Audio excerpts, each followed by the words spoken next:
আসসালামু আলাইকুম।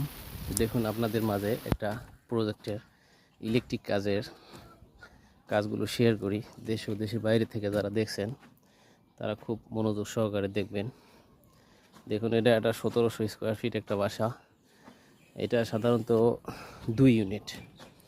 দেখেন এখান থেকে ঢুকলে আপনার হাতের ডান সাইডে 1 ইউনিট, হাতের বাম সাইডে আর 1 ইউনিট। দেখেন এটা মাজার, এটা হলো মধ্যের পার্টিশন।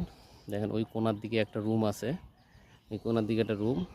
এখানে বড় করে যদি দেখায় এটা একটা রান্নাঘর, আর এটা হচ্ছে আপনার একটা ডাইনিং রুম।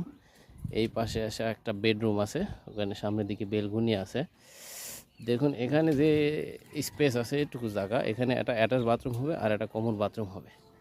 যদি আপনাদের এই পাশেও দেখায় একদম সেম। দেখেন আমরা এখানে এদিক থেকে এই ইউনিটের এটা হচ্ছে আপনার ডাইনিং একটা ফ্যান, তারপরে দুটো স্পটলাইট দিছি দিয়ে ওই কোনায় একটা বেডরুম আছে, বেডরুমের সাথে রান্নাঘর। দেখুন রান্নাঘরে এই ইউনিট থেকে লাইন গেছে, আবার এই রান্নাঘরে এই ইউনিট থেকে লাইন দিছে। অনেক সময় অ্যাডজাস্ট করার জন্য এখানে একটা বাইপাস রোড আমরা রাখছি।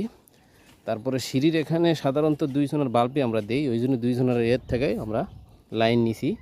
পরে তার ঢোকানোর সময় আলাদা আলাদা সিস্টেম করে দেব সিঁড়ির এখানে। আর এখানে আপনার হবে আপনার মেন এমডিবি বোর্ড সিঁড়ির নিচে। দেখুন ওখান থেকে ওখানে একটা ডিবি বোর্ড আছে, ওখান থেকে পাইপ আসে, এইখান থেকে আপনার ডিস্ট্রিবিউশন এমডিবি বোর্ডে নামছে। আর ওখানে আপনার ডিস্ট্রিবিউশন বোর্ড ওই সাইডে একটা, আর এই কোনায় একটা ডিস্ট্রিবিউশন বোর্ড আছে। 2 ইউনিটের জন্য 2টা ডিস্ট্রিবিউশন বোর্ড। একবারে সম্পূর্ণ পাইপিং সিস্টেমটা আলাদা, কারণ কোনো ইউনিটের সাথে কোনো ইউনিটের সম্পর্ক নেই। আসলে পাইপ আমরা এইভাবেই দিই, যেহেতু পরবর্তীতে এক ইউনিটের সাথে আরেক ইউনিটের কোনো সম্পর্ক না রাখাই ভালো, ভবিষ্যতে কারেন্ট বিলের ঝামেলা হয়। ধন্যবাদ, ভালো থাকুন সবাই।